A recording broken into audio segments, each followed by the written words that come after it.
For all my Texas followers and listeners, if you're looking for any meal services, look up Chef Derica. This including catering, private dinners, brunches, meal preps, cooking workshops, and pop-up events. Please keep her in mind for her delicious meals. And if you want to check her out, you can catch her on Instagram at Chef Derica, or you can visit her online at chefderica.com. That's CHEFDERRICKA.com. Check her out.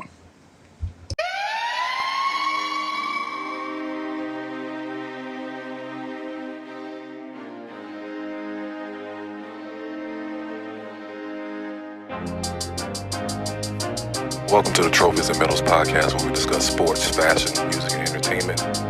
Where trophies are temporary and medals are forever. What side are you on?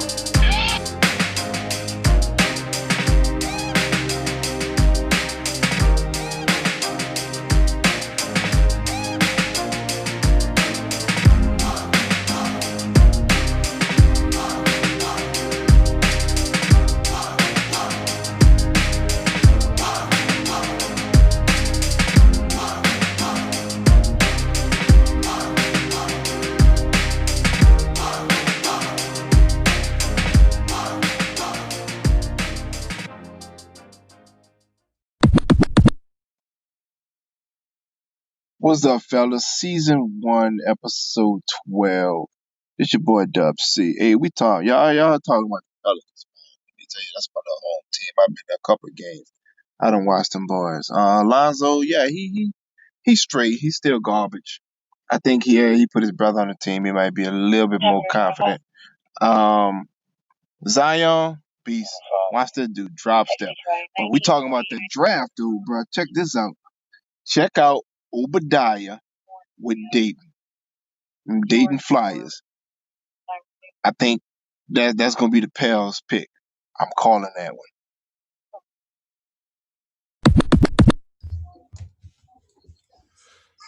Welcome to the Trophyz and Medals podcast. It's the Ebbtide crew. Once again, back at it. Myself, Batman. We got Tony Love and Raheem Godell with the S curl. What's good, fellas? Oh, I'm good. Just recovering. Recovery. Raheem, how about yourself? Just chilling. I'm trying to be lazy. Good luck with that. Oh, I know. Mission impossible. So we have a few topics we're going to cover today. We're going to, of course, cover Allstar Weekend with the NBA. We'll cover a little Major League Baseball to kind of extend on what we talked about last week with the notorious cheaters, XFL, NFL, Mardi Gras, and more. But first thing first, NBA All-Star Weekend. What did y'all think overall of the weekend as far as the events, the Kobe dedications, all that good stuff, the All-Star game being competitive? How it look to y'all? Well, yeah, I stopped paying attention to the game more so than anything. I've always gravitated toward the contest and the celebrity games. More than that, they're more entertaining than as far as the celebrity game, it's entertaining and not serious. Some of those celebrities coming out to show that they can ball, have and have fun with it, and with the 3-point contest and the dunk contest and the skills competition, you get to see some of the lesser known faces of the league, and that's I like to get out of it, see who's trying to make a name himself, and definitely really go from there. Yeah, I think it is. I think the NBA does a good job. I think people criticize them for not having the stars in the competitions. But like you said, I think it also shines light on a lot of people that is up and coming on being stars, like Zach LaVine, like Aaron Gordon. Like the average fan may not know who these people are, but they're legit players. And these competitions give them that opportunity. Buddy Hield, Devin Booker, players like that. Jason Tatum was in it a couple years ago and won. So I think, like you said, it gives the opportunity for those young guys to shine instead of just having the same old LeBron, Giannis. You can just do that all day, every day, and just run them in the ground. But you got to realize eventually those players are going to be gone. Yeah. The other thing was the celebrity game. I'm like you. I love the celebrity game. I actually like the fact that they look like they purposely try to shut down Quavo because he's been getting buckets the past couple of years. But I think he shot I know at one point he like 1 for 10 from the field or something ridiculous like that. But they locked him up. Yeah. Or was he high? I don't know. One or the other. And I like they had Spice in there. Spice Adams. Oh man, you saw when Richardson swung it when he was going into his bag. I thought he was about to get a bucket and he just slung that shit to the other side of the court. The hell you doing? But he actually got a little game. Like in the beginning of the game, I saw he put like a little post move, hit like a jump hook, a little turnaround. Oh, he's an athlete. Yeah, he's a legit athlete. But like you said, he still got to be his comedy mode as far as being a goofball. Famous Los was out there just dominating. Like it's just unfair. Like he shouldn't. Well, I mean he's a college player, so I mean he ain't the only person that played ball that was in the game. But still, he actively plays ball. Yeah. So he was out there embarrassing people. So, but it was like I said, that's one of my favorites of the weekend is to check out the celebrity game. Ronnie 2K was getting buckets. Common was out there looking like Chris Duhon being a facilitator. You know what I'm saying? He ain't trying to score. He just out there running the offense and forcing steals. So that was good. The most comical was Lil Rel and what's the other boy name? Hannibal. Yeah. He was out there looking garbage. I mean, I know they, Chicago represent, but they, like you said, it's lighthearted, and that shit was definitely comedy. So the biggest one for me was the dunk contest. I saw it the next morning, and me and my boys, we sitting there eating breakfast, watching. They had it on in the little breakfast area at the hotel we were at, and we were looking, like just Aaron Gordon going off in this. How did he lose? What's going on? He should have stuck with his first mind. Remember when they tied at the end? He took off his shoes. He should have just called it in. He's like, should have said, I'm not dunking no more. Because they were going to make him keep going on and on and on. And I don't know, man. I don't want to say he got rocked. It wasn't like Derrick Jones Jr. wasn't doing crazy shit too. Right. Even though he technically was doing the same dunk over and over. He was just going between the legs, but he was just doing it in different ways. Yeah, didn't they say one of those dunks Zach LaVine did it a couple of years ago? The one from the free throw line when he did like the little windmill, but LaVine jumped further on his. But I don't know, Derrick Jones Jr. He's like I said, he was doing the same thing just from I'm gonna throw it off the backboard. I'm gonna take it out of somebody's hands. I'm gonna catch it off the box. Like everything was between the legs, and versus Aaron Gordon was switching some stuff up too. So I don't know. I think they should have just kept it at, gave him 2 more dunks and then let the judges pick one instead of just trying to keep going on and on. That's what happens. You can give somebody a screwed up a score, and that's a wrap. So, but yeah, he was mad. Aaron Gordon was really pissed off. He wasn't having it. But on another note, I'm pretty sure he got high. I don't know if you saw that online when he was interviewing with TNT the week before, and he was on Cloud 9. Yeah. With Shaq and Candace Parker, I think it was. It was Shaq, Candace Parker, and Dwayne Wade was interviewing him like on a video chat. And when I said he was gone on national TV. Oh man, I'm about to send you the video. And like Shaq was peeping games, so Shaq was just saying dumb stuff, talking about make sure you get high on all your dunks and shit like that. Oh man, You got to see it.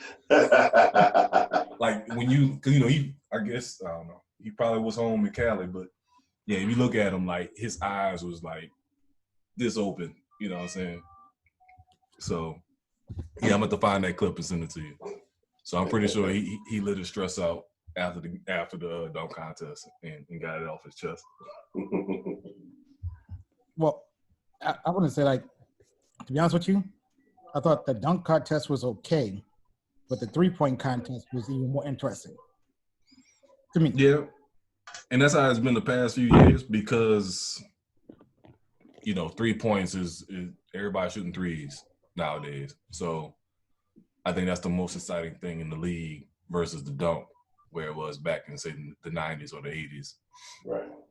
So and like you said, there's so much competition in 3-point shooters. Some people you thought that was going to advance got their ass out of the first round. So you know what I'm saying? Buddy Hield matters if he was still with the Pelicans, but that's a whole nother story. But he didn't even make it through his rookie season. Right. They gave up way too early on him, but I'm happy for him that he won in dramatic fashion at the end. Yeah. Either way, him or Devin Booker would have been good for me. But like Floyd said, it was definitely exciting. Now I will say this though, I think they need to expand it, like have more people. Like I think there's so many good shooters. Mm-hmm. Like maybe add 2 more, maybe 4 more. I don't know. And so right now the format is 8, right? Yeah, it's 8. But in the past, didn't they used to shoot at the same time, like have one on one goal, one on the other goal? I think so. You can add more people and do that to save time or whatever. But I think because there's so many shooters, they should add some more because there's so many other people that was not in it that probably could have won or at least came close. Or I think there was an article out there, but goddamn, Ice Cube mentioned that he said like the improvements of the NBA Allstar League was due to the Big Three. Mm-hmm. I would say incorporate the Big Three into it. Have Big Three players involved. Yeah.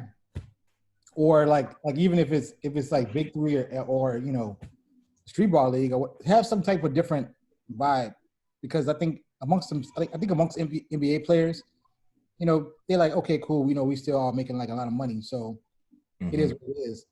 But if you kind of incorporate like other leagues into it as an NBA All-Star weekend, just like to celebrate basketball as a whole, you might see more of a competitive thing. I'm not saying that the game need to be, incorporated with them. But the competitions. Yeah. Because I did hear somebody say something about the dunk competition. If you get like the YouTube dunkers, get them involved. So to get like, because remember the same thing, the dunk competition used to be like 8 people too, instead of 4. So like maybe you do 4 NBA players and 4 YouTube dunkers, and have them go at it. That'd be A-okay with me. Like you said, put a new spin. You see like more creativity. Yep. But did y'all see all the little side pieces on the sideline? No. Did you see Tiffany Hatters run on the court and try to grab Aaron Gordon? Mm-hmm. Yeah. She was putting her flag down, boy. That's how I like my women. Come get me, baby. Her tall ass was out there. She was like, I'm gonna get him. She wasn't playing. But yeah, All-Star Weekend, they bring them out. Oh yeah. Did y'all see the clip about the airport delays? No. Where they was all just sitting around, waiting to be flown, going back home. Oh shoot! Some of them might have messed around and only got one-way tickets. A lot of them was on buddy pass. That too. That's messed up. Oh, you probably might be waiting there 3 days. Yeah, NBA All-Star Weekend is definitely, even though it was in Chicago, it was a good turnout to say that people dealing with that cold. But yeah, I think they did a good job as far as putting everything together, the music, all that good stuff. So impressed as always. The game was competitive too. I like the new format. I didn't understand it at first, but I think breaking it down by quarter and then making it at the end where it was no time limit, you have to get to a score. I think they got people competitive, and then Chris Paul out there being an asshole and fouling and being all physical. I think that kind of set the tone. Him and Kyle Lowry, they was out there being fat and annoying. So they did a good job on that. So, I mean, hopefully they keep this format, maybe tweak it a little bit, but overall good weekend. Yeah. I think it's Indiana next year. I might consider going up there for that. I know somebody up there, so I was just gonna. No, not you. not what you getting up there to do. I just don't think that's a good venue for All-Star weekend. Oh well, depend who you're asking. Yeah. Shit, the owners probably be like, "Good, my players ain't gonna get into no BS." Right. You know what I'm saying? I mean, Final Four, yes. Mm-hmm. Yeah, although the Super Bowl ain't coming back there again. What happened last time up there? Nothing. It was nothing to do. Damn. It is pretty dead out there, though. I ain't never been, but it's Yeah. I mean, I get it. Like you said, you want to have a place where you attract fans and the players to come instead of having players going on vacation. That's one of those places like when I tell my guests, you know, they ask about Texas. I'm like, well, yeah, Dallas is good. You know, Austin's good. Houston is okay. San Antonio is for the family. Right. Try to put it in a nice way. That's all it is. You know, you ain't getting in no trouble in San Antonio. That's why Charles Barkley always Oh man, he wrong for that. They was sending him threats. Hey, I would say San Antonio, if you pull your cards right, it could be a sleeper city. I'm sorry, what's that former military veteran there? What's Hey, in the military town? What's that? I mean, if that city had me almost think about moving to Texas back in '98. Oh, girl said, I'm sure you something different. It ain't the city. It Go ain't ahead. the city. It's an individual. No. Well, to be honest with you, I think at the time San Antonio was more closely like New Orleans than any other city to me, because the way we drink and socialize on that level. Okay. Outside of that, you know, it ain't It's much. for the family. Yeah. They got a few strip bars there, you know what I mean? Lakeisha and Bonquisha being on. Mm-mm. I'll pass. I'll pass, my brother. But yeah, Indiana, Indianapolis, whatever. I mean, every town got to have that opportunity to get that revenue. I think that's the big part of NBA. Yeah. That they do, that the NFL don't do. NFL keep it in the same cities over and over again. Right. Indianapolis. That's What you different. Indianapolis needs it though. Yeah, they do. Because, you know, it's like there's no. I mean, I'll kind of say like it kind of reminds you of like Oklahoma before it started popping. You know what I mean? Okay. You know, it's kind of like before the Oklahoma Thunder started popping, it was pretty much kind of like dead. I mean, I think, you know, that's fair. Have fun. I go with you. And you know, it's Indiana's still a basketball state, so That's the other thing. I think it will draw people because of that. Because they eat, sleep, and shit basketball there. So yeah. So we'll see. As long as it's not snowing, I ain't trying to deal with that. Them sides will be there too. Huh? Them sides will be there too. Oh, they're gonna come out regardless, like I said. Oh yeah, they're coming. Let's go, Anthony. They are coming. They out there watching highlights and looking at fantasy basketball stats to see who's who, and they're gonna be out there choosing. Like I'll never forget when I went to Pelicans game with my wife years ago, and it was through a company, and they had those, like first 10 row seats Mm-hmm. and everything, and I'm seeing the talent just walking off the court like, I'm in New Orleans. I've been here all my life, but I have never seen this. Mm-hmm. Just walking around.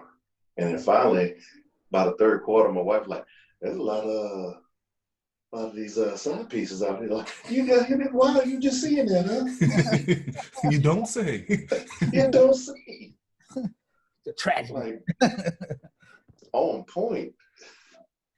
That's what Jalen Rose said. He said, sometimes you go to a town, you may not have something in that town, but you got to import something. Yep. Yeah, he did say. I like, that's smart like a mom. Mm-hmm. Interesting. Let me show you something new, girl. Mm-hmm. Try these beignets. But yeah, like I said, them talents be on them hardwood floors, man. Mm-hmm. I will say, like, even on a regular game night, they dress up. Yeah, it was a regular game night. That time we went. It could be a weekday, a Saturday. Doesn't matter. It could be like a Tuesday morning game day and it's still be in heels. Oh, wait, no. I think they was still the Hornets. It was the Hornets versus the Trailblazers. And that's when it was still Greg Oden and Brandon Roy. Yeah. So it wasn't like no superstars was there. Wasn't no superstars there. They're like, ain't playing no games. Try to get flown. Mm-hmm. You gotta get noticed somehow. Hats off to them. But another sport that made me think about the side pieces is golf. You lie. Because I remember during the little Tiger Woods debacle, one of the girls was complaining, he flew me out on Southwest. Can you believe that? It's like, girl, he flew you out. Right. Tiger Wood, but I won't. I mean, there's levels to it. So yeah, I mean, depending on your level of side piecesism, you can get Southwest, you can get first class, just depending on what your status is. But at the same time, like you said, you're still getting something. Mm-hmm. You say golf. Golf is out there. I mean, Tiger was a different breed, though. Yeah, he was. Tiger was out there going to Shoney's and picking up broads and shit. My type of guy. Yeah, my dad said he was out there doing 18 holes in the daytime and 9 more at night. Putting up them reps. And that's probably why his game fell off, because he was doing so much. No sleep. He had them AI tendencies. That's what I was going to say. No sleep. You out there a full 18 holes and 24 right, and 24 holes all in one weekend. That's a recipe for disaster. Yeah. Well, Take it easy on my back. Oh, another good one. Another good one. If you ever get a chance to catch NASCAR, like one of the big ones. Okay. Kind of like Daytona. It's kind of like you'd be surprised. I mean, the lineup. My brother be doing them joints. I should take him out here one time to Daytona. Talk about the one out here too. The one up in Fort Worth. Yeah, Mm-hmm. Fort Worth. Yep, you go out there. You be like, man, like y'all really be doing it out here. Now, for the longest time, they've been trying to do put a track out there, like on that Louisiana-Mississippi border, like around Kenwood. Yeah. Well, they do like drag racing and stuff. Yeah. Out there and shit. That's what my brother be going watching and stuff. But actual NASCAR, I don't know. I mean, it could work. That's what I'm trying to think. It should. I mean, if you're in the drag racing, most likely you like NASCAR too. So, like you said, it's just the amount of space that you have to get between the track and the parking and all that. So you'll have to have a big old plot of land available. So that's a big investment, and you want to make sure you get that money back in that investment. So, I didn't realize how big NASCAR, how big the actual track and stadium is until they played. Then they I think it was Tennessee versus Virginia Tech a couple of years ago at Bristol. Yeah. probably. Yeah, they set up a whole football field inside of it. Yeah. Oh, that's crazy. I'm like, oh, football ain't nothing. Right. And it also tell you how fast they going too. Yeah. Cause they be making them laps like a motherfucker in that bitch. And that's been because my mom, she's all into the IndyCar. Mm-hmm. And I've been telling her I'm gonna take her one day to Indy 500 one day. Mm-hmm. So you just gotta wait. With my discount, I gotta wait till the day after. We're gonna wait the day after this 500 and then book the room. Right. So. But yeah, man, I think all sports. I mean, when it comes to women, ladies of the night, I think any form of success, whether it's sports or entertainment, they're gonna go out, whether they know about it or not, or they're gonna learn about it. Mm-hmm. And they know that's where the men, that's where the men gonna be at. Yeah. They're gonna figure it out one way or another. A good concubine or scallywag knows her sports. Mm-hmm. Yep. They be out there looking at the top 100 draft and all that shit. Mm-hmm. Talking about let's get them early. Yeah, because Giannis missed his first game. Yeah, last week for the birth of his child. Like, wait, who he hooked up with? I follow him, and he been with this chick, so he been with her a while. But he's a little awkward, because he's Greek or whatever. So like he ain't about spreading all his business. Like he'll post her and say dumb shit on there, but he ain't like, you won't see him with like a celebrity. And that's the thing that has me worried about him next when this free agency hits next year. If he goes somewhere where they're gonna really be out there. Because he said, I grew up near the beach, and I'm gonna just leave it at that.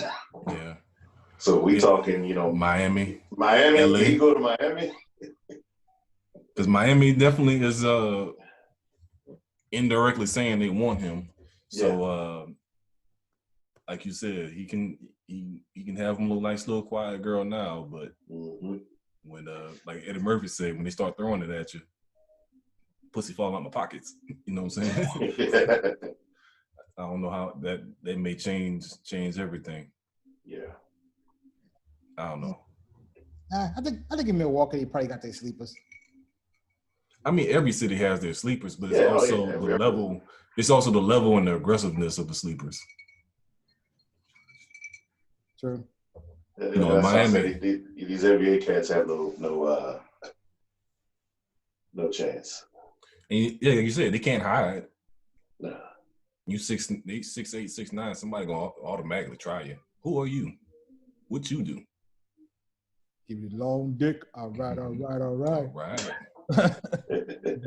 So, like a baseball player or the average football player, they can put it on a hat. Nah, baseball they get some in the minor leagues. Even there. Oh, just because we talk about sports. Oh, I saw the mailman this weekend in Shreveport. Oh, okay. Karl Malone? Yep. Did he have a 16-year-old with him? He was kind of obvious because he kind of trying to cover himself with a hat and shit. No, that's because he a redneck. That's just what he do. Yeah, but he was out there. Trying to hide. You 6'9", 290 pounds. Yeah. Like that's what I was saying about. That's what I'm talking about basketball players. Not because of knowing who they are, but you're gonna get noticed because you're tall. You know what I'm Mhm. saying? You ain't gonna blend in with the public. So that's the first antenna that rises up on the hood rats. So this episode of the Trophyz and Medals podcast is brought to you by the NOLA Chuck Wagon. You can find them at 2240 St. Claude Avenue. Check them out for all your catering needs. They're right next door to the Always Lounge. On their menu, they got boiled corn, potatoes, sausage, turkey necks, shrimps, steaks, and their famous lemon garlic sauce with crab meat. Again, that's the NOLA Chuck Wagon. Get at them. All right, next up, we're going to swing it over to Tony Love to get an update on Major League Baseball. I know last episode we got into the notorious cheaters. What updates you got this week for us? Well, I mean, just as I expected, a lot of this ain't going away. These more players. This is the most vocal, players that really spoke on it. Baseball, they're known for being vanilla. This generation has graduated from the school of Derek Jeter. Mm-hmm. Michael Kay he described Derek Jeter as like, you know how you go about somebody's house, they come to the door, they got the screen door, but they'll open the screen door. You talk to them to the screen door, and then you be on your way. But you never got it. But you never got in the house. But right. You had a good, decent ass conversation. Yeah. I'm looking at my grandpa. Shit. You're like, yeah, you having that conversation through the screen door. That hook ain't never been lifted up. And that's kind of like, what's his name? I don't want to talk about it. Royal Holland. Royal Holland was not lifted up. You just open the door and just look at you. Hey, how's Rashawn? Rashawn in Dallas. I was trying to get his number. Yeah, stay right here. I'll go get his number. No coming in. No. That was there. I knew I wasn't getting to that house. But that's kind of like how this generation of baseball players have been. So I think what happened there, I got to the point where, why the commissioner would do this? Why he let everybody off the hook? Mm-hmm. He took it. He suspended the manager and the GM and everything. So what's the end game here? And after listening to a few commentaries here, and I kind of agree with him. The baseball union, the players union for baseball, they have the strongest union in any sport in the world. Right. And he ain't want to deal with that. He ain't want, if you suspend the players or that union, we going to court. Right. We handle business here. He ain't want to have to deal with that, and rightfully so. That's another scandal in itself. Where baseball and the players union, they went to court today, and you dragging this out. So let's let everybody off the hook. But I think the CBA for them is I think it ends after this season or next season, but it's ending soon. Mm-hmm. So if I don't get anybody injured, if I let everybody off the hook, that's a problem that y'all got to deal with in y'all house. So you think it's a bargaining chip? Not so much a bargaining chip. Well, it's kind of like, remember when you were in school and somebody met, did something bad in class, and the teacher like, who did it? Yeah. Who did it? And then you like, no, nobody going home. So, all right, then we all going in. Yeah, y'all going in. Nobody getting this. So we all screwed. So now this like, oh, this what y'all did? Y'all settle this amongst yourselves. And now you're seeing players coming out mm-hmm. for coming after this. So many players going after this one team. So when the next time the CBA coming up, you got the owners and the commissioner all unified front over here, and you got your house all fucked up over here. Well, that's what I meant by bargaining Yeah. chip, because it's going to be a card that they can hold. It's like, look, y'all can't even get y'all shit together. You know what I'm saying? So I know y'all not going to be able to agree on y'all side of things. So yeah, this is the offer. Take it or leave it. You know what I'm saying? That's what I meant by that. Yeah, because like you said, they're going to be arguing amongst each other because you got this one bad apple or a set of bad apples. Because that was another knock on the commissioner. Like, how come he didn't have anything set in stone? Because this team did this moving forward. If anybody tries this shit again, this is what's gonna happen. I think he's holding off for the next CBA to sit up there and lay that hammer down and implement something new. Yeah, and then the players union has no leg to stand on. Right, like you said, because you egregiously just broke the rules. So now I gotta, because the CBA, you gotta adjust that with the times. So that's one of the reasons why the baseball union is so strong, is because they've been a union for almost 100 years or whatever. Yeah, well over 100. Yeah. So they have over the years done the CBA over and over and over to make things beneficial for the players. But at the same time, when you screw up, you jeopardize that. You might take a step back. So they might take a step back, and I don't know what they can change as far as the owner's point of view, but you might end up seeing some things that change that you would never expect to see in baseball. Right. So, like I said, that's like you said, and the commission looking at the long game instead of he's looking at the long game, and then with these players, I just there's no sincerity on their part. They got caught. Nobody comes out and say, hey, no, we didn't do this, or they hide behind the report and everything. And the most recent thing, Carlos Correa came out and stood up for Jose Altuve, talking about he didn't cheat. He was one of the main players that didn't use the system.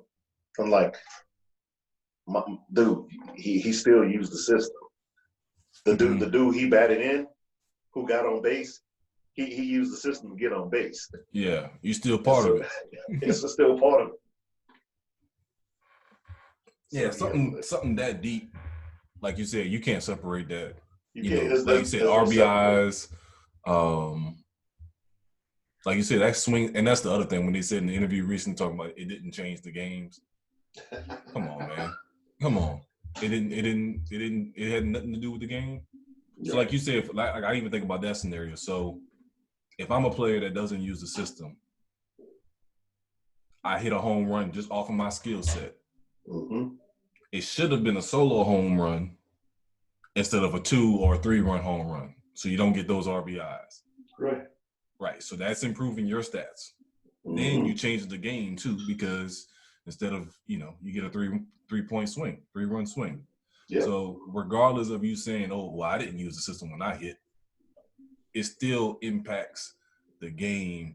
Even if it's a situation where other people used it and you get up in the lead, that changes the pitcher's mentality going on. So even if you're not using it, he's not being as aggressive as he normally would. So it's the arrogance of baseball players. And they just, they caught red handed and they won't let it go. And that's the thing. I know I sent y'all a couple of videos, with Aroldis Chapman. How nasty his stuff is. Like I get a home run off of Aroldis Chapman is the closest thing to Mariano Rivera, in my opinion. Mariano had the cutter. Yep. Chapman has 105. Yeah. Once that 105, he just throw that 105 down there just to get your attention. Like this what I'm doing with you today. This what I'm doing to you. If you want to swing at it, take a chance. Yeah. Take a chance. But you got no business being up in front of me. So to sit up there and know what's coming from him, and I hit something off him, don't take off my shirt. Don't do that. Come on, man. And not a new excuse is at first it was, I'm embarrassed. I'm shy. My wife told me she didn't like it when my shirt came off the last time. Now he had an unfinished tattoo. Come on. So we got a new lie that came on up there. You got to do better than that, man. You got to do better. But the commissioner's playing a long game on this one, and I respect him for it. But he's leaving it with the players. You see the players are imploding on themselves right now. They are going after the Astros, and it's playing into what he wants to get done. When that next CBA comes up. Mm-hmm. And so if I'm Tony Clark of the Players Union, I'm making my rounds in spring training. Like, hey, commissioner's playing y'all just where y'all want. We need to get over this and move on. Or if y'all want to plunk the shit out of these dudes. I mean, unfortunately, I don't think the players are going to get over it. No. They're not. They're not going to get over it anytime soon. So no, it's like you said, it's definitely a situation where the owners and the commissioner are winning. And during that, with me living in Houston, I thought it would be funny to put some Houston Astros stickers on my garbage can. But my wife says, she don't want to bring any attention to that. But if any of the Ebbtide brothers want to donate some Astros stickers, they just showed up in the mail. I didn't order them. I gotta use them. Gotta put them on. I can't let them go to waste. Oh man. Mm-hmm. But that was my little take in there, and I think Manfred's he's taking his position for the next CBA. Smart move. And it might be. It definitely gonna work. It definitely will work. All right, more to come as updates come across. I'm pretty sure some fights going to happen once the season starts. A lot of high and inside pitches. So more to come on that as it develops. Next up, XFL made its debut.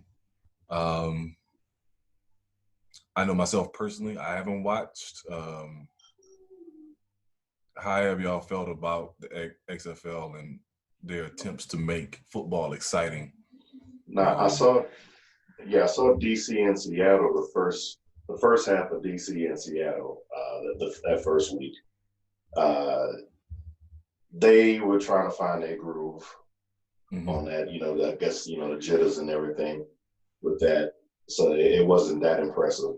But the Houston Roughneck game I caught. I don't know the quarterback's name, but he went off for 4 touchdowns.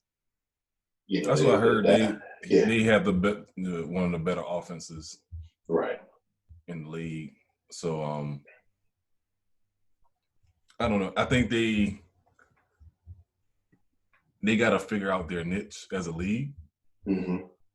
I know they did a bunch of rule differences from the NFL to try to make that exciting, but at the same time, you still need to have talented players in there in the league. So I think it will be a matter of they're probably gonna have to start overpaying people to get people to come to the league. You got to target some people that may be backups elsewhere, but you can say, hey, you can play on national TV. I mean, it is after the season is over with, so I mean, right. You can draw maybe somebody that's not a consistent starter. Like, hey, I know you play with them, but you can sign this contract in your off season and play. And I think that I was one of the commentators said too. The players in the XFL, these are the guys that were on NFL teams. That 40 to 53 man spot. Mm-hmm. These are these players, right? That are playing, and I think if you're coming off of the end of your contract in NFL, mm-hmm.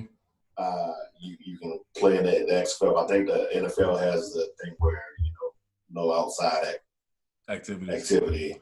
Okay, so that makes sense.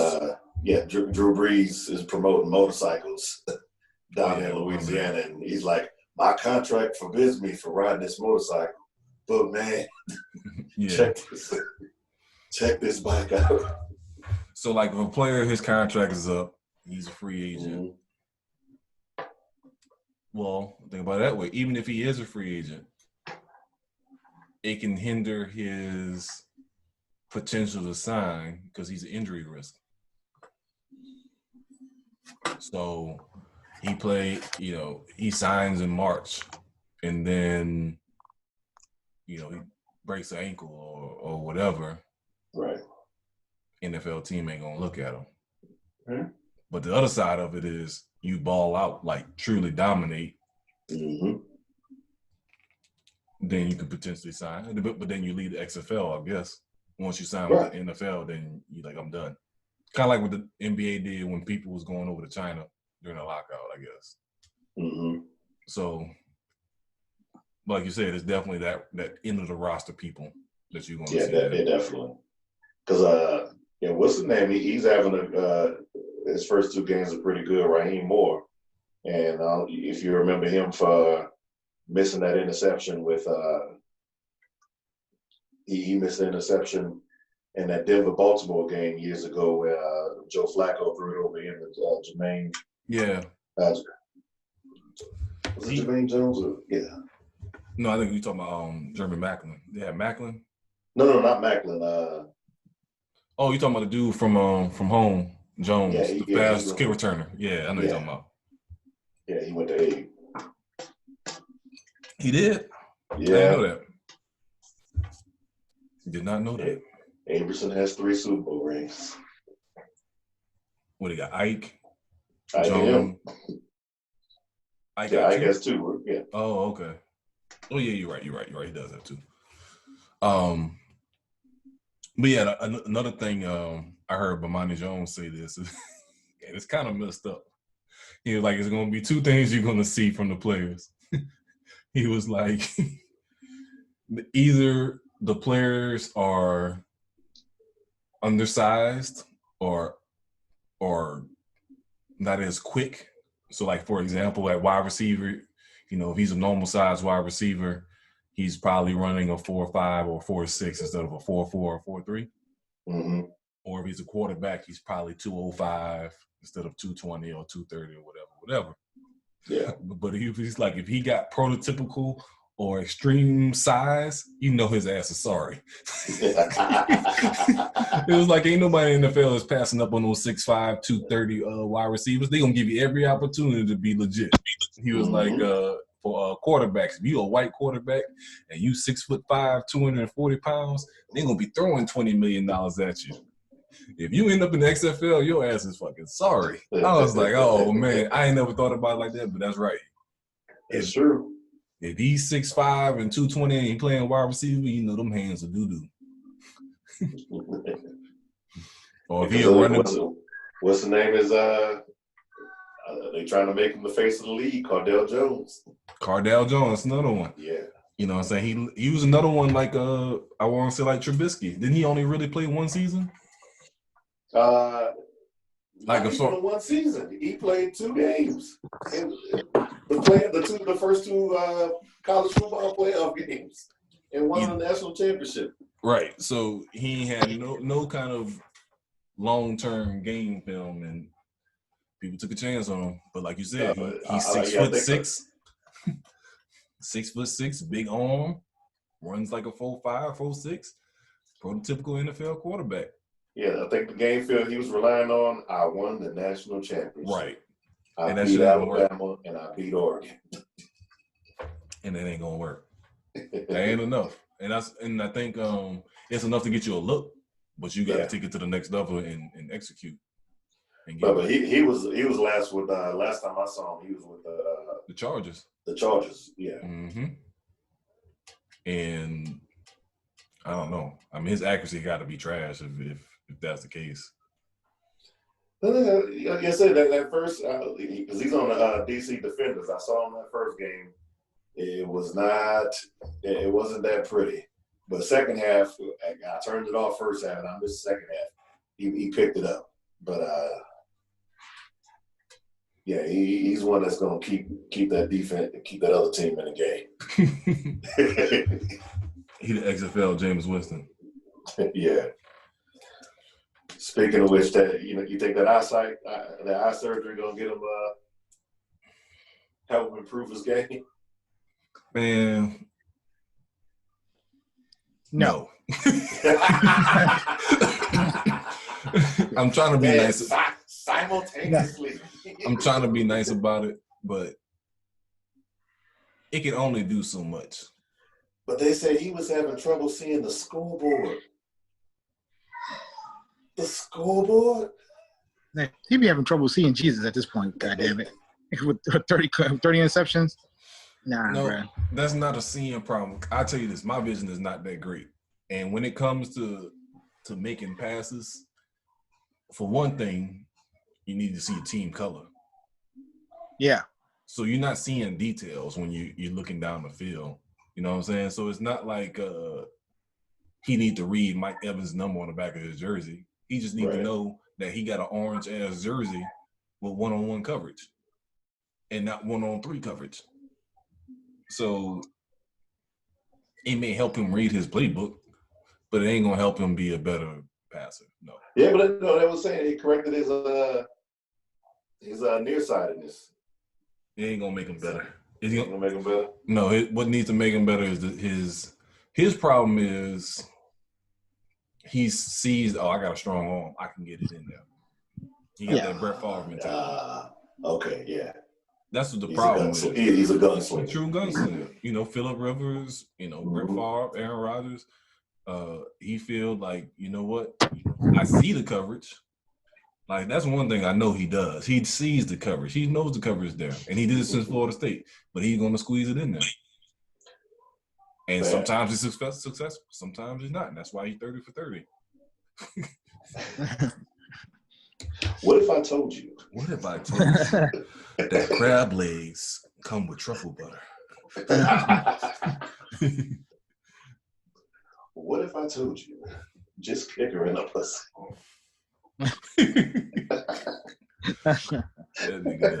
Oh man, but yeah, I mean, I think he can have a better season, but I'm not going to contribute it to his eyes. Do you think Tampa signs him, or he's going to free agency? And if he goes to free agency, will somebody give him a look? Atlanta. Somebody's going to give him. No, Atlanta can't afford it. Atlanta's in cap space purgatory, but they said they ain't signed Vic Beasley back. Yeah, they can't afford to. They got to let go of Freeman too. They said they're cutting Freeman. They struggling with that cap. They got to let go of Hooper. Damn. They in a tough spot. Well, I'm about to say Winston definitely getting picked up by somebody. I say if he don't, he should go back to baseball. No. Really? Yeah. He was good. He was good. Yeah, he was a good reliever. Well, if he can't see on a goddamn football field, you definitely can't see in baseball. Yeah. Well, he ain't got to see that far in baseball. That was his deal. If he can't see a scoreboard, you think he's gonna be able to see a baseball? He was good. He was legit. I think he had 30 for 30. Yeah, he had a little 93 fastball. That's what I'm about to say. I don't think unless his stuff was just that nasty. If he was just, to me, I don't remember watching much of him. I know he played, but I didn't watch him in the film. Oh no, that's why I say that he should go back. But I feel that he probably depended on his arm strength as far as his fastball, and I think going to the majors, him being in the low 90s is not good enough unless he got a crazy curveball or a crazy slider. That's true. That's what I'm saying. Is like, I don't think that's going to make a difference. Like, now if he was throwing 97 and then coming behind and then throwing like a nasty curve or got a nasty changeup, that's a different story. I got you. But only being 93, he's in the middle of the pack. He's another pitcher. Yeah, that's why he was a reliever at Florida State. So I see what you're saying. But I don't see him getting a big contract. I don't say you get a big contract other than outside of Tampa, But there are some teams that will, like LA Chargers, or there are some teams that will take him if he's willing to go to a bad team. He's also, if he's willing to go to a good team that has a suspect quarterback and go as a backup and potentially take his job like Tannehill did, he has opportunities with that too. Whether it's Miami, whether it's, like I said, the Chargers, the Browns, the Patriots. Brady ain't gonna be there too much longer. The Raiders. Belichick ain't putting up with Winston now. The Raiders. Who else? The Jaguars. Denver. Like, there's plenty of teams that like he has an opportunity to go take somebody's job. Yeah. So ain't too many legit. This is the bona fide starters in the league. So he got chances, like I said, with his athleticism, his arm strength. Yeah, a lot of open jobs there. He has the potential, if he just clean up some stuff, to make a difference.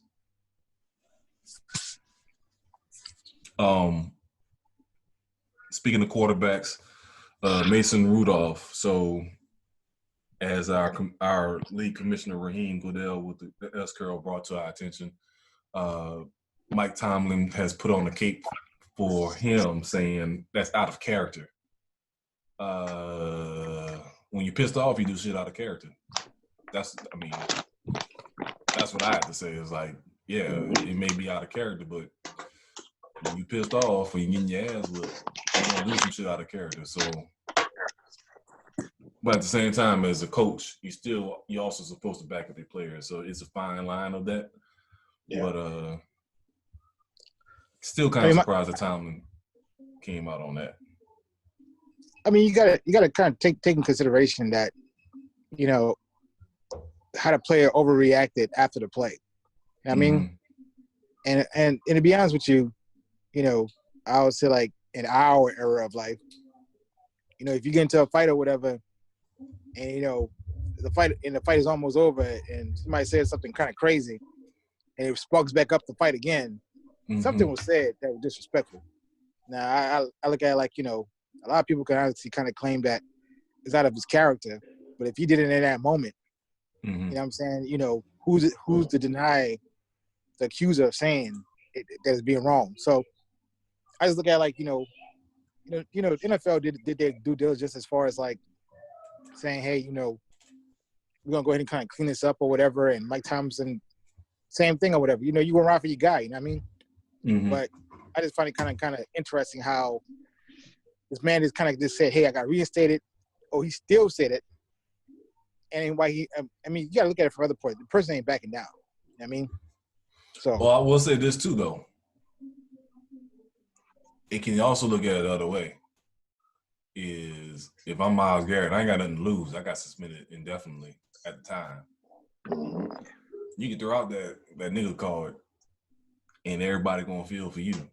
You know what I'm saying? And they ain't gonna doubt you, like we just said. You know, just per our conversation right now. So, that's a possibility. It's a possibility that somebody else said it, like Tony Love was saying. It could have been one of the Pouncey brothers that said it. So I don't know. And then other note, it's the football field. You shouldn't be so damn sensitive too. Yeah, and that's what a lot of people are saying. That a lot of worse things said on the football field. Right. But the other thing too that's also noticeable for me, Mike Tomlin came out and spoke up for Mason Rudolph. But if I remember the film correctly, there was two other offensive linemen right there. Right. Where they at? How come they ain't saying, you know, hey, Mason didn't say that? True. Two eyewitnesses. Why is nobody questioning them two? Duh, duh, duh. With the Law and Order. Boom, boom, boom. That's a good point. I never thought about that. Yeah, they ain't saying nothing about it. No, they ain't saying. All they're saying is nobody can corroborate this. What about them two dudes over there? Nobody can corroborate this. Interesting. And that's the thing. They also say too is that, you know, offensive linemen, you know, they're the one, the offensive linemen and defensive linemen. They're the players on the field that's most mic'd up because you want to hear. That's what I'm going to say too. I was like, so nobody had a mic. The quarterback, nobody on the offensive line or Garrett, nobody has a mic. They always micing up people. So now all of a sudden there's no mic and no audio. Mm-hmm.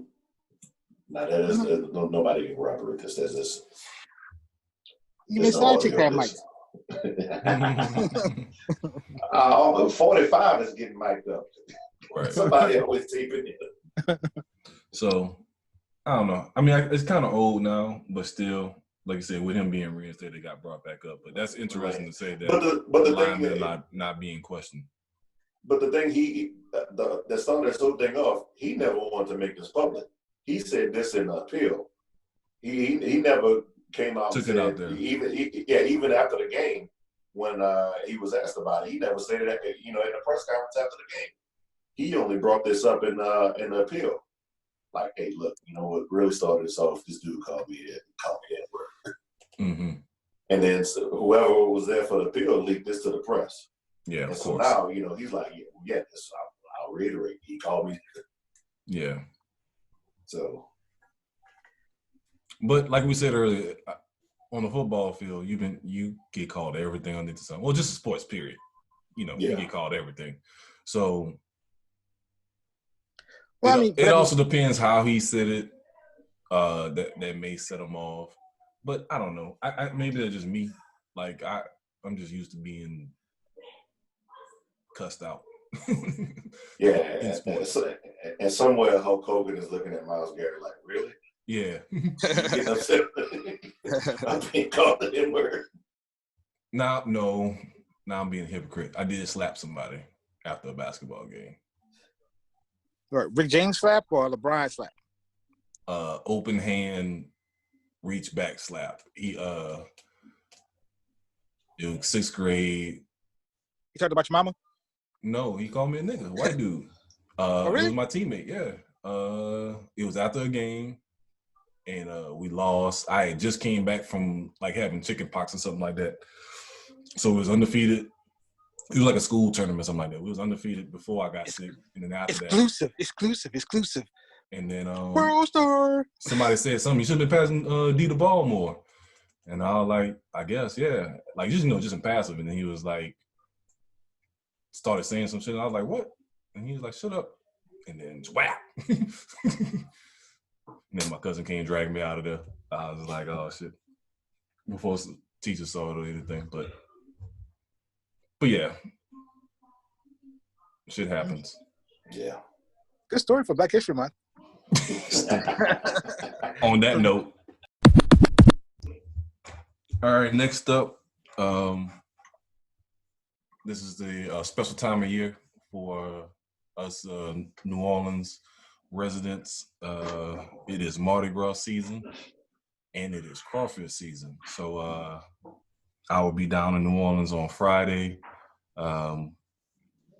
But one of the biggest things, or attempting to explain to people what is Mardi Gras and how it is, there's no way to explain it. You just gotta have somebody experience it. And I'm pretty sure y'all have the same struggles trying to explain to people. Well, actually, having been down in New Orleans this past weekend to get my kids to catch a couple of parades, we had some good seats right across the way from Gallia Hall. And the narrator, he did a brief, history of Mardi Gras, how it all started. He said it was a 300-year tradition in the city of Paris. They celebrated Carnival. And, once they settled the New World, the tradition was brought over to, to New Orleans and all places that the French settled. And New Orleans has, made it a tradition like it's, it made of its own thing. And one of the most celebrated parties in the world. So, and it's also has to tie into the Catholic holiday there before getting all the hedonism out of your system before we go into how they put it, the penitentiary season of Lent. Yes. And I think that's a part that people leave out. His words, penitentiary season. I'm like, wow, penitentiary season of Lent. Strong words. That's a strong word. Right. So, but that's where it all started, and you know, that's how it all goes. Into everything before Lent happens on Ash Wednesday, leading up to Easter Sunday. So my funnest thing about Mardi Gras is getting somebody that's not from the city or not from Louisiana and bringing them to Mardi Gras and just seeing their reaction. That shit is priceless. Like, yeah, I done had people from Georgia come out and they just be literally on Canal Street just looking like, people really just out here just drinking like this, wide open, smoking. The cops ain't saying nothing. Women half dressed. You know, it's. I had to explain a lot of that to the kids over the weekend. You know, my oldest is like, I can see that lady's nipples. I'm like, yeah, you can see that. So, is she not gonna get in trouble? No, not today, son. Not today. Not for the next couple of weeks. Not the next couple of weeks. They're like, why is that man wearing a thong? Shit. He just went, and they had a whole bunch of because you know today's President's Day. They had a whole bunch of dudes walking down the street. They had on a Mardi Gras, one of them tall Mardi Gras hats. Yeah. They had the Abe Lincoln beards going. Some Mardi Gras shirt, and they had some see-through like American flag spandex shorts. And a couple of them you could see they had the penile print going on and everything. And then you know my boy like, I can see that, yeah. You know, you can see it. It had to be about 16 of them walking down the street. Man. And that was what made me realize, oh, it is President's Day. Friendly reminder. And it only going to get worse next week. Yeah, it's only going to get worse. And I'm thinking, wait, do the kids have to go to school on Monday? Amazing where the mind takes you. Well, I mean, you got to understand that it's normal to us because we kind of grew up there. Right. So, yeah, I do the same thing. I take out-of-towners there, and they see it for the first time. They like, so this is what y'all do 24/7? Like, yeah. And it's like this afterwards, too. You know what I mean? So, you know, I think we got spoiled versus – like, we really are spoiled versus everywhere else. Because the stuff we do is not the norm everywhere else, which I've gotten, like, when I moved to Texas. The whole drinking outside, I remember Rashawn, I was meeting him in Lower Greenville, and I was already there. So he was coming. He called me like he was walking down the street, like, which club you in? So I took my drink outside, went in the street talking on the phone. Because I'm from back home. That's normal. So I'm just sitting on the cell phone, and I hear a cop yelling at me, hey, you in the blue. Wow. Whatever. I'm still talking. Yeah, take a left, blah, blah, blah. You with the blue striped shirt on. Look at my shirt. No, he ain't talking to me. What the are you doing? I'm like, oh. Telling my friend how to get here. What are you doing with a drink? I'm drinking it. Like, no, what are you doing outside with it? I was like, I'm talking to my friend, showing him how to get here. You can't do that. I was like, why not? And I was like, he's like, where are you from? I was like, from New Orleans. He's like, oh, well, you can't do that here. I was like, oh, my bad. I just heard him drinking and went back about my business. But yeah, like stuff like that, something simple is there's a lot of stuff we do back home that ain't the norm for everybody else. Well, let's get real deep about it. There's actually laws that prevent us from doing it, but nobody really follows them. Like no glass bottles. Yeah. Like I had a state trooper snatch a glass bottle, glass beer out my hand. You know, you can't have glass bottles on Bourbon and Canal Street. Right. I did not know that. Mm-hmm. Technically, you're not supposed to be walking in the French Quarter with open liquor. But my thing is, they said as long as you're not showing signs Signs of intoxication. Open signs of intoxication, something like that. Yeah. Extreme signs of intoxication. It's okay. Yeah, I mean, you know, that's a whole bunch of shit. That's actually common law that we don't necessarily know until they just want to apply it. Right. I'll tell my favorite Louisiana law. It's illegal to sell alcohol to a minor, but it's not illegal for a minor to buy alcohol. Yeah, true. It puts the blame on the person who sold it, and not the person that bought it. Right.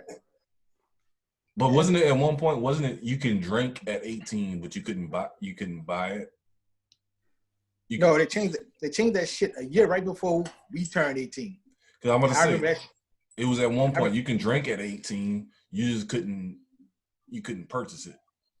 Nah, I was pissed off when they changed that shit to 21 because it was soon when I was 17. I mean, but it wasn't nothing. We was already doing it anyway. But so that didn't matter. Shout out to Boone's Farm and you know what?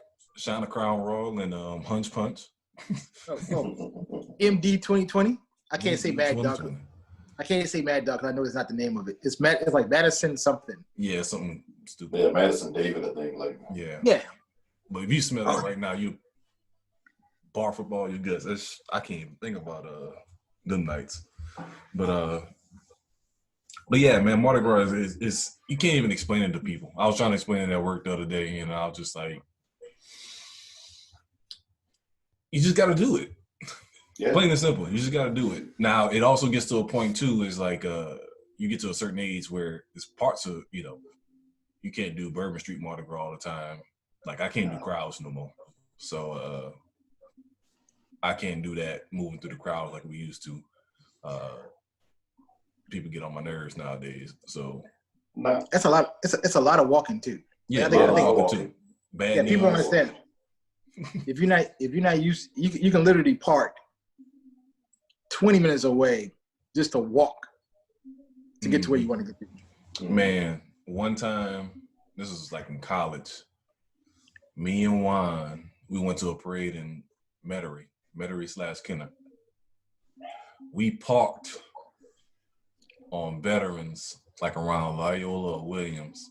Mm-hmm. We walked with the parade. Well, first, let me tell you what we were drinking. We got a daiquiri. Two shots of daiquiri?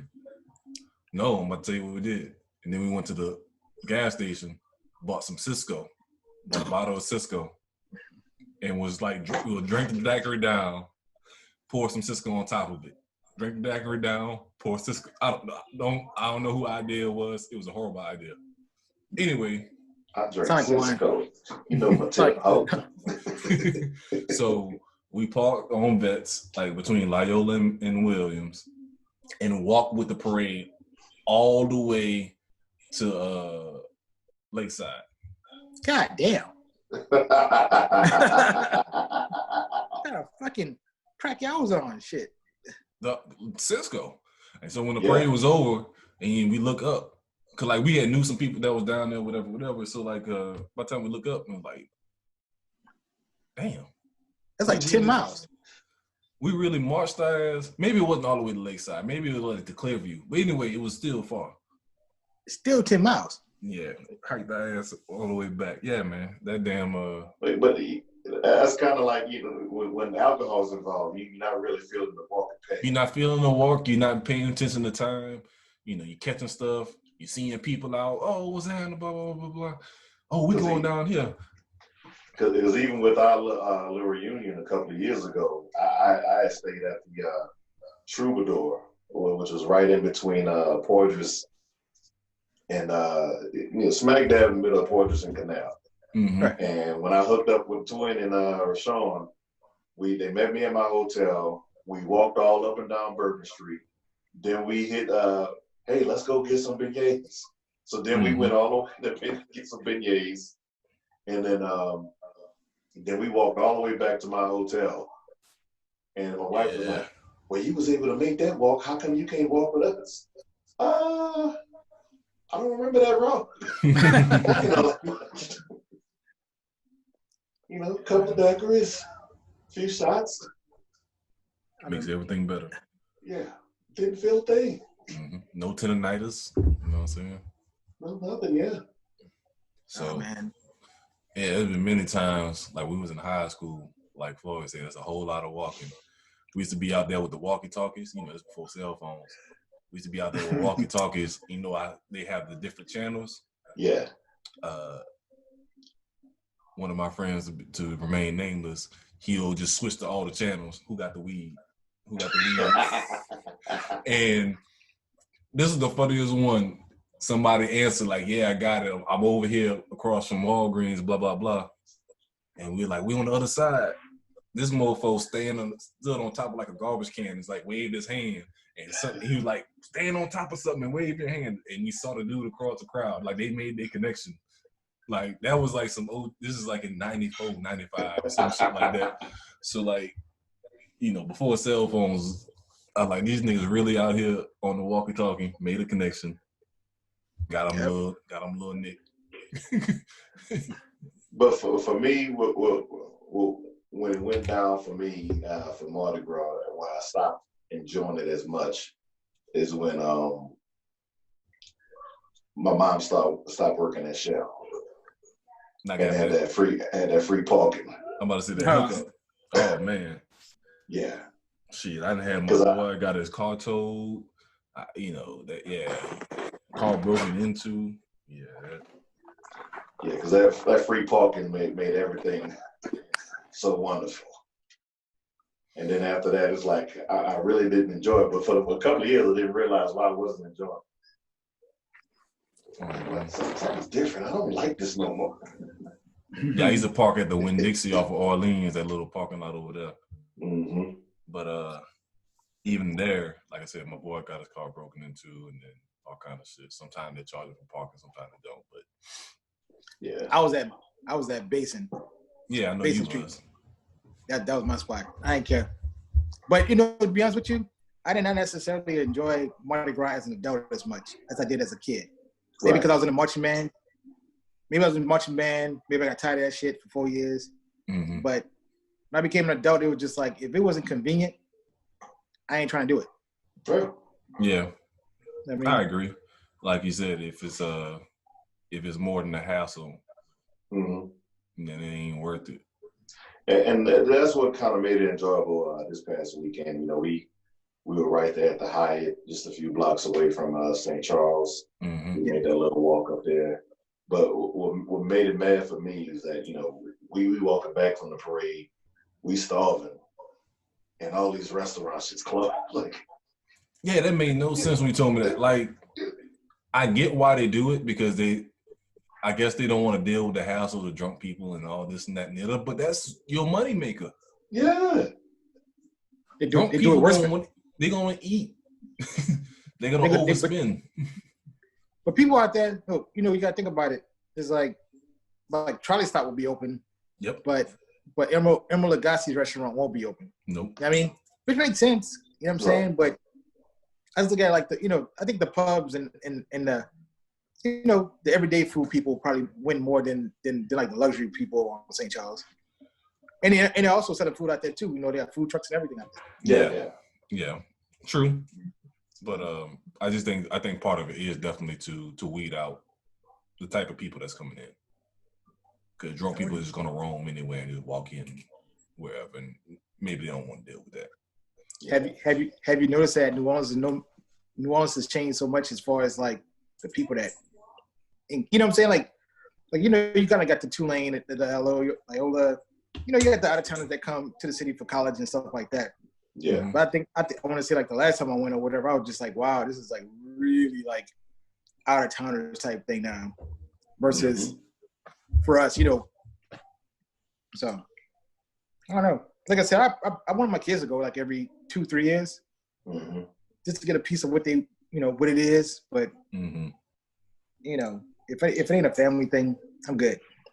And that was the thing for my kids too. That they said they didn't even remember going to parades. You know, it's been like 5 years since we moved here to Houston, and they said they didn't even remember the parades at all. Yeah.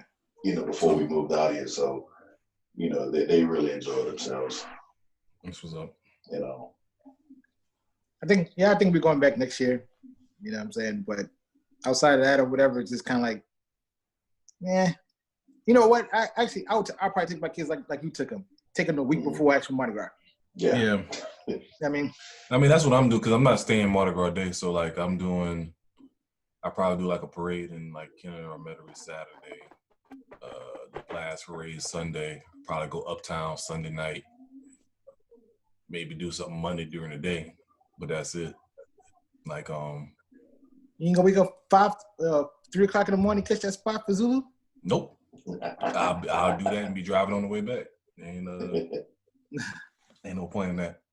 Man, that used to be the most hilarious thing to me. Like, black people don't normally wake up. Well, people that's lazy don't normally wake up early on any day.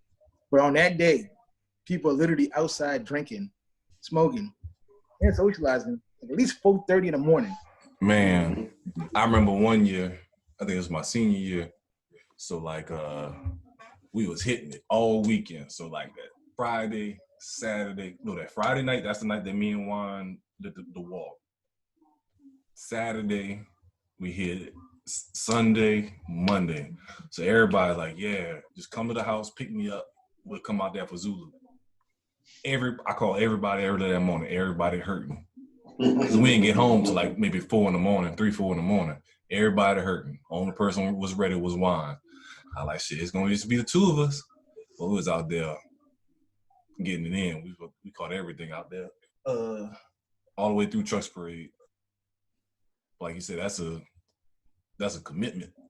You got to get that spot. Well, I didn't need to get up that early. I used to get up maybe like 6 or 7. I used to always just seem to look up and find a good parking spot and get a good spot. But Nah, my parents made sure we got there early. Oh well, your parents, yeah, because they was trying to get to the over there on Basin to set up and do other stuff. So, we had a family friend who was in Lafitte Projects, so that's where we always we parked over there, and we always say, "Oh, we's going to see Miss So and So," and so that was like they wouldn't mess with our car. Yeah. She would. She was an OG up in there, so yeah, we would park over by her and then walk over there by Galvez and Bienville. Yep, that's where we used to be at. We used to be walking up and down there. So yeah, so anybody that hasn't been to Mardi Gras, I think it's you got to definitely check it out at least once, just to get that experience. But definitely fun times. If you like to drink, you like music, you like bands. You like collectibles, getting beads and stuffed animals, shit like that. Yes. Drink enough so you don't feel the walk. Yeah, don't feel the walk. You don't feel the cold because as we've been grown, the weather has been colder during Mardi Gras season than I remember from the past. I just kind of remember it used to be slightly warm for Mardi Gras. Nah, nigga, it's a rain, be sunny and cold all in one day, and you get to see some titties. Yeah. and you might see somebody polishing knob. That too. I've seen that before. Never saw that. Middle of Bourbon Street. Somebody had the video camera out there recording. Yeah. Yep. Like corn on the cob. But so yeah, definitely check that out if you got the opportunity to. Like I said, once in a lifetime. Definitely worth it. And also for Mardi Gras, be aware of them tangerine players. You know what I'm saying? They out there. If you're on Bourbon Street, don't go past the flags. Yep. In the words of Pusha T, if you know, you know. Yeah, you know. Yeah. Next up, pass it on to Raheem Godell with the S curl. It is post Valentine's Day, so it's your time to shine, man. What you notice out in these streets with these lonely people? Well, it's kind of interesting now. I think now since Bay Day and then side Bay Day, and then you have, the work Bay Day, which is always the Monday after, today. You know what I'm saying? So it's like, I'll be 100% with you. People are gonna love the way they want to love. They're gonna show their expression of love in totally different manners that we probably would never understand as human beings. Like, I think it's kind of interesting. Like, I actually seen a chick who literally had like almost 3 Valentine dates in one weekend. Damn. You know what I'm saying? And I can tell it was like with different people. So, you play your game. You do what you got to do. But I ain't buying nobody outside my wife a gift. You know what I'm saying? And I always say that. I'm not. I mean, I might joke about side bay, but yeah, you might get like an Instagram like, and that's about it. But I think every side chick or every side nigga or every side babe should know their place right now, because if you ain't getting nothing, you ain't getting no love online, you ain't getting no gift, you ain't getting no date. It should be clear. Like your tier status should be pretty much known. So technically, number one nigga or female that's out there, whatever, that's getting all the likes, that they dropping it down. They the potential. They the high risk. That whatever, and then everything after that, you're basic. You're very basic. If you might get a little love today, you get a little Amazon package for $20, but you might get maybe Red Lobster, just a biscuit. It's okay. Mm-hmm. You know what I'm saying? Side Bay Awareness Day. You know what I'm saying? You gotta know what your role is, and so you can play the game. But I also know that, like Maya, you can't marry yourself. You know what I'm saying? You that's. I think sometimes people just need to understand that being single and miserable is just okay. Being married and miserable is okay too. I mean, it's a process. So, you gotta just kind of look at it. It's like, you should know your role, know your potential. We at that age now where people are not going to change. You are what you are to them. You are who you are to yourself. If you just want to suck some dick or whatever in your fucking ass, just embrace it. I mean, you know what I'm saying? Like, that's just the thing. It's like, just embrace it. Just embrace your role in this matter, because you purposely are in this because you want to be in it. Mm-hmm. Because I think a lot of times, people that talk about they're trying to find love, they're really just trying to find a situation. Situationships. Yeah. I mean, so, if you just want to get fucked, just let a nigga know. Let a person know that you want to get fucked.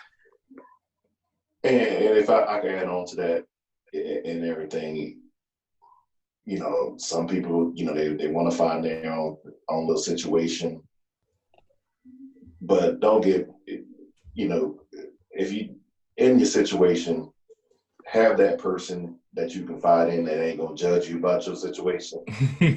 Yeah, because so a lot of people be talking about their situation, and then you tell them the wrong person, and they gonna sit up there and judge you on that. Don't open. You can't tell everybody what you're doing. You got to know your audience. Yeah, know your audience. Well, old head told me to say, do your dirt by your lonely. I mean, you can never get in trouble. Right. So I'm just like, I'll pretty much say, like, people kind of, I would say people telling themselves too much on social media too. Hell yeah. I mean, I just directly, like, hey, look. and indirectly. Yeah, you know what I'm saying? I see it a lot. Like, I see it to the point now where I guess with age comes wisdom. It's like, man, I can tell that, that dude is really playing the hell out of you, but you waiting, girl. Mm-hmm. Then I think Tony Love sent that when he was like, I know y'all fucking. Yeah. What was that? I know y'all fucking. You know what I'm saying? I just, you see some dudes that kind of, leave themselves vulnerable out there, because my thing is, the worst thing to have is a side baby. You know what I'm saying? And I think sometimes around these times or whatever, that's why I kind of laugh at Scorpios, because most of them, y'all are side babies. Point. That's a valid point. Like, think about it. Y'all really are, But I mean, I just look at it like, hopefully, and I also say, don't use this as inspiration to go into the summer and do some wild hot girl summer shit. Because some of you be like, fucking girl, he didn't appreciate me. Hot girl summer. Oh, it's coming. Oh, it's coming right now. He's like, oh, I'm a side chick or whatever. Fuck him, fuck her. You know what I mean? Mm-hmm. Go straight into the summer doing some racket shit that they're gonna regret.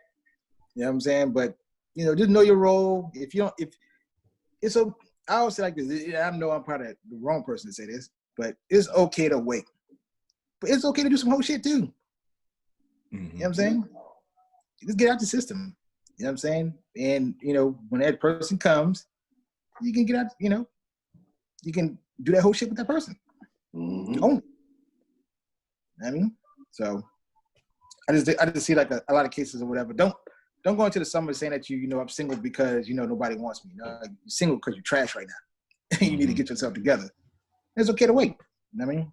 That'll be my after the V-Day. And I will say that the sugar daddies out there, I represent y'all. You know what I'm saying? Y'all did y'all thing. I can't afford it, nor would I ever afford it. But y'all do y'all thing. Y'all making it hard for them to drop a dick on guys. You know what I mean? Yes, they are. see, told you. Them sugar daddy making it hard, boy. They said, oh, Mr. Michael, he buying me. He flowing me out. Mm-hmm. You got this young Thundercat talking about, yeah, girl, I can boom, boom, boom. She's like, nah, Mr. Michael over there, you dropped 400. I have an off-air story to tell on that. But sugar daddies are making it hard. Yeah. On that note, on that note, somebody gotta save y'all.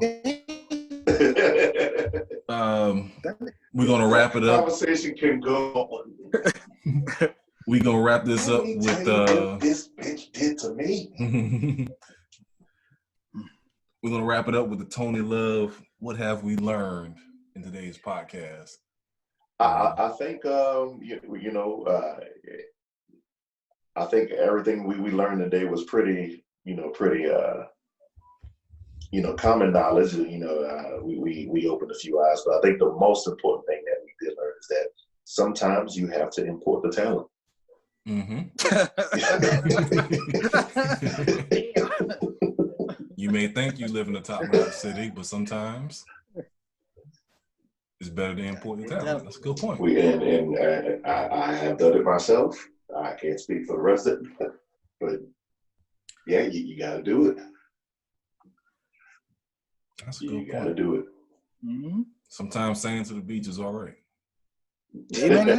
Yeah. Swipe that card, my brother. Swipe that card. What else have we learned today, Tony? I think we learned, Mardi Gras. We got experience once, and for people who live there, who I think it's not as fun as we get older. Well, when we was young and wild, that was our thing. But now it's Mardi Gras for the family. Mm-hmm. Yeah, that's what it's gotten to. I don't know, man. I think it's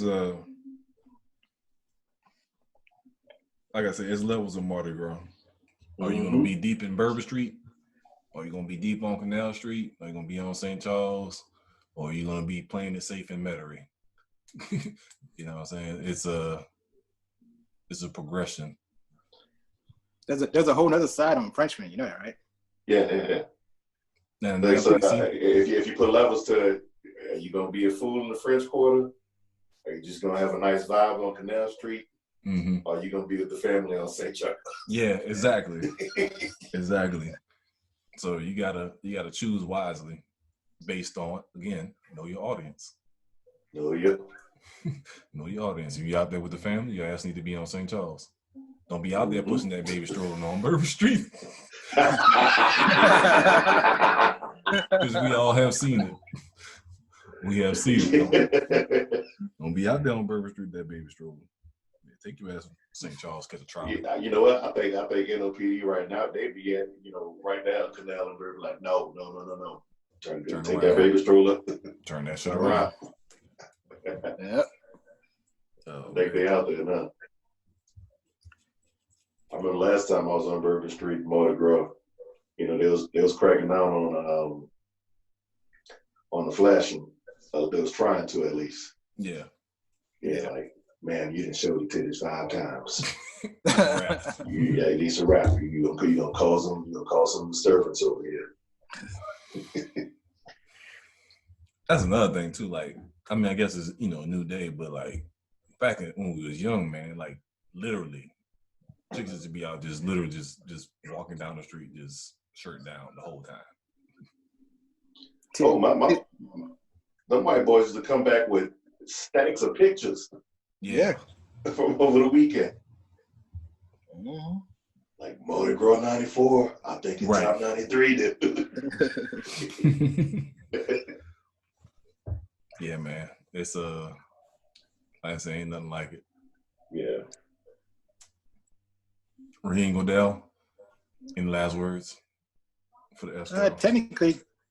Technically, for all y'all females, just saving it for the right guy.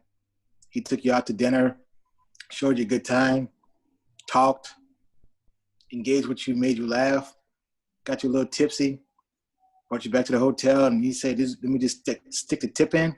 He got you, bitch. Y'all fucked up this weekend. you fell for the okie dokie. Mm-hmm. You know what I mean? Now you're going to be damaged because he's going to probably leave in about a couple of weeks. So, have Valentine, pre-Valentine. What I've learned is,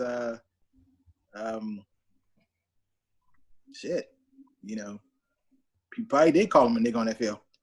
No, you just never know. Never know. Never You never know. You just never know about that part. And also, two offensive linemen. We're waiting for you. Mm-hmm. yeah, Mr. Pouncey, this is your conscience. Don't. 30 for 30. Yeah, he really did say nigga 10 years ago. Dude, you can only call us nigga. You can't call him. I ain't gonna lose my job. That's for our locker room, dog. Yeah. But Master told me. Last words from me, one of I learned, and I probably fall in this category, but if you see somebody where you like at the LA Fitness or whatever, and he's 6'6", 6'8", 6'9", and he hooping out there with junior high kids, probably trash. Like the XFL. If he out there 6'5" at wide receiver, you know them hands straight doo-doo. He out there 6'5" at quarterback, 230 with a cannon, aka Cardell Jones. Most likely he trash. So Roy Williams, where are you? Where are you now? Longhorn veteran. Man, he wasn't even that good in college. No. Wasn't the second receiver better than him in the NFL? I forgot who the second receiver was at Texas, but it was a backup that he had that ended up being better than him in the league. But he's trash. Well, anybody that was drafted at wide receiver around that time by the Lions was trash. Proposed to his girlfriend by DVD. You're trash. And then she said no, and you got mad when she didn't send back the ring. That was the last I heard of Roy Williams. Wow. He did that for real? Yeah, he did that for real. I didn't know that. He said, sent the DVD, called on the phone, put the video on, baby. Oh, shit. Lame ass. Who okayed that? Who are his boys? Man, that's tight. She gonna like that dog. That's when you need to have a good. That's when you need to have a good circle, man. That's No, when your yo. circle's trash. What Kanye said? When he said too many Urkels on your team, whatever he said, yeah, man. That's some foolishness. Speaking of, how many times did I ask you, is it okay to marry my wife? Too many times. Yeah, like, yeah, I did. Appreciate it, bro. You're welcome. You know, you pretty much was right. I give you credit on that one. He said pretty much. Pretty much. Pretty much right. I didn't say you all the way right. On that note. On that note, that brings this episode to a wrap. We'll be back next time. For more foolishness, Ebbtide King, Tony Love was talking about your daddy. We'll get at you later. Later, fellas. Later. Later, man.